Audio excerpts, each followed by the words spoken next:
So hello students, today I'll be completing the mains answer writing for polity, social issues and uh, economics for mains GS-2 answer writing. So the first question is, under what circumstances then the financial emergency be proclaimed by the President of India? What consequences follow when such declaration remains in force? So we know that financial emergency can be proclaimed under Article 360 of the Constitution.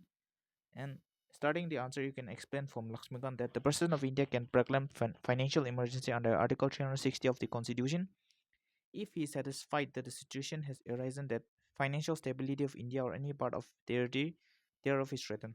So such a proclamation is to be in operation within 2 months. Remember that national emergency will be for proclamation within 1 month, whereas state emergency and financial emergency can be within the 2 months of its proclamation unless approved by both the houses of the parliament by a simple majority.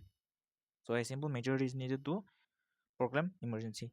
During the financial emergency, the executive authority of the union gives financial directions to the states. So the center can modify the financial related direction to the states, and the center can ask to observe canons of financial propriety. It can direct that money bills should or finance bill of the state should need the precedence, and said that is all the state's power are under the center in terms of money bills and financial bills. And the other there are other effects which occurs during the proclamation of financial emergency. So in exam usually state emergency and national emergency is asked, but we also should know the financial emergency as it may be asked. So the other effects is that the president can ask the states to reduce the salaries and allowances of any class of person in government service, including the judges of the Supreme Court and the High Court. That is, the salaries and allowances can be affected, and the president may ask the state to reserve all the money bills for the consideration of the parliament if they are passed by the state legislature. So, as I've told you, all the powers of the state money bill and finance bill will be under the president of India. So, and one thing to remember is that there is no time limit for the financial emergency. That is, it will continue until and unless the president says so, or until the uh, parliament passes a resolution stopping the financial emergency. So with this, the 10 marks question answer can be written. Next, what why do you think the committee is considered are are considered to be useful for parliamentary work? Discuss in context the role of the estimate committee. So usually in mains, you have to dive deep into the committees such as the estimate committee and the public accounts committee. So in this question, estimate committee is asked for 10 marks. So in the previous year, public account committee was asked. So maybe the estimate committee may also be asked. So the first question is asking why the committees are very important. The main function of the legislature in any democracy is determination of the will, and to formalize it legislature needs time, expertise, and advice which is supplied by the parliamentary committees. So in in formalizing laws, the expertise of the parliamentary committee is needed. Therefore, committees are considered useful in parliamentary works, and this committees assist the parliament in two of its basic functions, that is discussion of public affairs and scrutiny of the administration. Suppose a law is passed regarding anything, for example food supplies, so the parliamentary committee will see whether what affects and what whether the food safety bill reaches the poorest of the poor. And the parliamentary committee also provides a link between the legislative and the executive body. So behind the legislative making laws and the people executing implementing the law, there's need to be a stopgap or a link. So the parliamentary committee plays a very important role in dealing with this. The committee puts points out lapses in administration and helps in maintaining a high standard of governance. So it also helps in improving the governance by pointing out the loopholes and what the bill suggests. Next, the committee provides a training ground for future ministers, presiding officers, and other members in not only day-to-day administration but make them aware of the potential problems of governance. So, committee points out a problem in a bill, so it will be known to the concerned authorities as well as the ministers. So, it will be a practice or a um, training ground for future ministers. Now, the estimate committee. The estimate committee was first constituted in 1951 and it was recommended on John Mathis. It has 30 members exclusively drawn from the Lok Sabha. So no Rajya Sabha members are included like the Public Account Committee. So the estimate committee examines the estimates including in the budget. The committee function to report on the efficiency of the policy underlying the estimates of the president. The other functions of the committee may also be identified as examining the appropriation account and the finance account of the union government or any other accounts laid before the Lok Sabha. So the appropriation account and the finance account, whatever the budget is put up by the union government or any other government is laid before the Lok Sabha, the estimate committee will see and it will scrutinize the appropriation account and the audit report of the CAG and satisfying that the money dispersed is legally available for the applied service or purpose. So the report that is put up by the CAG audit report is scrutinized by the estimate committee in seeing whether the money is dispersed or whether the targeted um, department or organization has been reached and whether the expenditure conforms to the authority that governs it. Whether to see that, for example, for the Jal Jeevan mission, for example, 300 crores has been allocated. So the estimate committee will see whether 300 crore has been utilized properly and whether the um, targeted mission has been achieved and reappropriation has been made in accordance with the related rules. Following the rules and regulation for the appropriation has been done, so it will be seen by the estimate committee. And also with relation to center, it will also see the audit reports of the state corporation, trading concerns and manufacturing projects and audit report on CAG on them. So the CAG report of the state will also be uh, looked after by the estimate committee. And next is examining accounts of autonomous and semi-autonomous. The audit is which is conducted by the CAG. Also, the accounts of autonomous and semi-autonomous accounts are of the CAG is also audited. And the money next is the money spent on the services during a financial year in excess of money granted by the Lok Sabha. The committee in exercise of the function is assessed by the CAG. So the it will also examine the money spent on various services during a financial year in excess of the money granted by the Lok Sabha. So these are the functions of the estimate committee, and the functions of the and in conclusion, you can write that the functions of the parliamentary committee so makes it clear that it plays a significant role in ensuring the transparency in the working of a parliamentary democracy. So these are the points you can write for 10 marks. Next, the controller and auditor general is very vital to play. Explain how it is reflected in the method in terms of his appointment as well as the range of powers that he can exercise.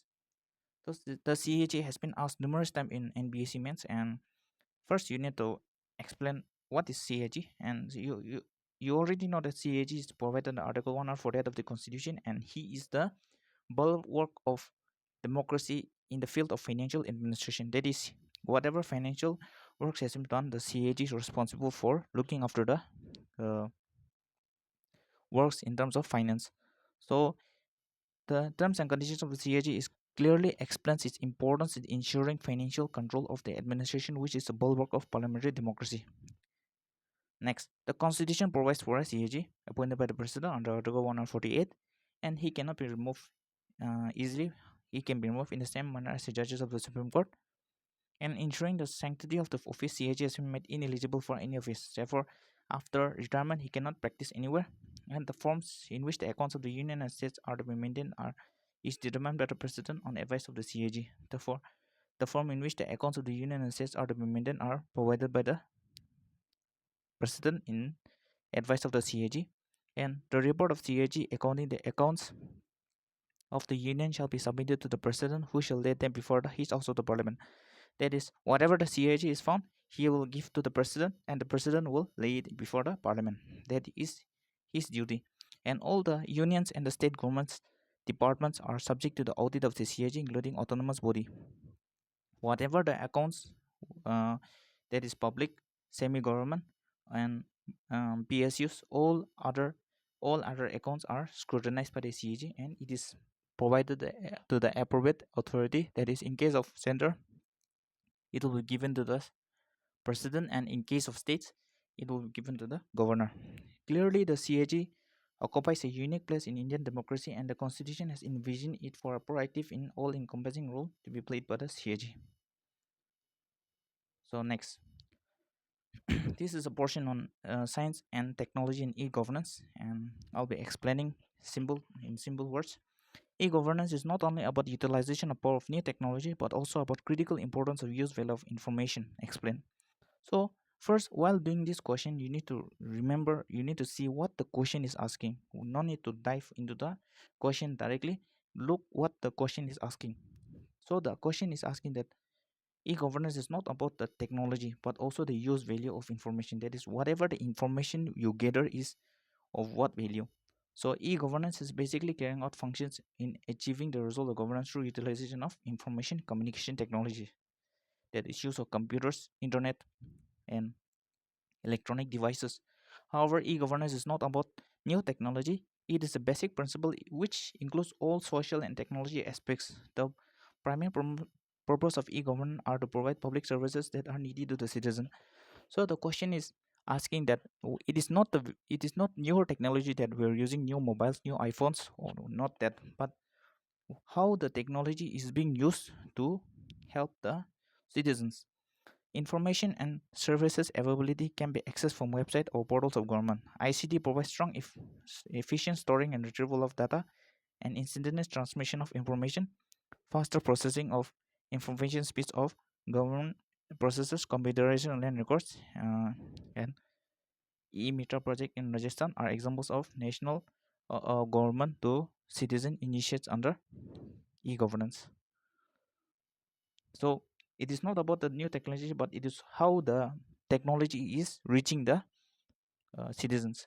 So you can either write this answer or you can write your own, that whatever the government is passing through e-governance, you can write this. For example, in case of Nagaland, we can write is telemedicine, which is an online portal that is passed for providing medicines through online systems, and also the e-district is a very good example to explain that e-district is used for registering um, our scheduled caste, scheduled tribe certificate, backward certificate, and also for applying for NPSC exams. The e-governance under e-district is very important, and such is the case with Nagaland services like Nagaland Gov.in or the Nagaland Employees Directory.in, where you can access whatever the posts the government employees are holding and what is the date of joining and what is the date of retirement. Everything you can access through information. So with relation to exam registration, e-district is also used for registering the NPSC for technicals, for prelims, for civil services, and also you can write many other examples. And in terms of India, the direct benefit transfer or the Aadhaar system, which helps in transaction processes, and also for LPG connection, we receive SMS for LPG connection. So these are all the examples of e-governance that are help to make the citizens' life um, easy and in a transparent manner. So you can write all these examples. You can also write this down, and in the conclusion, you can write this as: it should be emphasized that technology is merely a facilitator for e-governance, but the real purpose of e-governance is a critical use value of information. That is, whatever whatever the technology is provided to the citizens should be able to use it, and they should be able to um, they should be benefited from that technology. So the next is the 15th Finance Commission. This is a very important topic and may be asked for 5, 10 marks or maybe 20 marks. So recently the Finance Commission was passed, in which the divisible pool of resources was reduced from 42% to 41%, starting for financial year 2021-2022. That is before 2015 to 20, the devolution of tax was 42%. However, it was reduced to 41%, 1% reduction. Then, so let's give an introduction to Finance Commission. That is, the 15th Finance Commission passed passed under Article 280 of the Constitution, and it is a body which determines the method and formula for distributing of net proceeds of taxes between the center and the state, and it was under Article 280, and the president constitutes a finance commission every 5 years. And for this year, for the 5 years from 2021 to 2025, the chairman is engaging non-commercial for a period of 5 years. And the recommendation is very important for exam purposes. First is the vertical devolution of taxes. That is, earlier it was 42% and it was 41%. Why? Because due to the establishment of Jammu Kashmir in the new Union territories of Ladakh and Jammu Kashmir, it was reduced. And horizontal devolution is the taxes is reduced under what criteria? That is, for vertical devolution, it is 41%. That is states. That is from the center to the states to the panchayats. That is reduction of 42 to 40 from 42 to 41%. And horizontal devolution, that is how the taxes has been um, shared among all the sectors of the economy. That is, first is the 12%, 12.5% is given weightage to the demographic performance. That is how the state is able to control their population. And 41% is income. That is how the state is performing in its gross state domestic product. How the state is performing in its gross domestic product, and how population and area. That is, greater the population, more will be the taxes provided, and 10% for forest and ecology. That is, if an if a state has higher percentage of forest, then more taxes will be provided, and 2.5% of our taxes and fiscal efforts. How the state is able to collect the taxes efficiently. And the performance based incentives are granted under social sector. That is, if the state is focusing on health sector, more devolution will be given. Rural economy, that is on agriculture and road maintenance, governance and administration, focused on judiciary, statistics and aspiration research, and performance based on the power sector. So with this, the explanation on mains 10 marks and 20 marks for 15 finance commission, the various estimate committee, and the CAG and information technology under e-governance has been explained. I hope you all like the video, and please like and subscribe, and thank you all for watching. Thank you.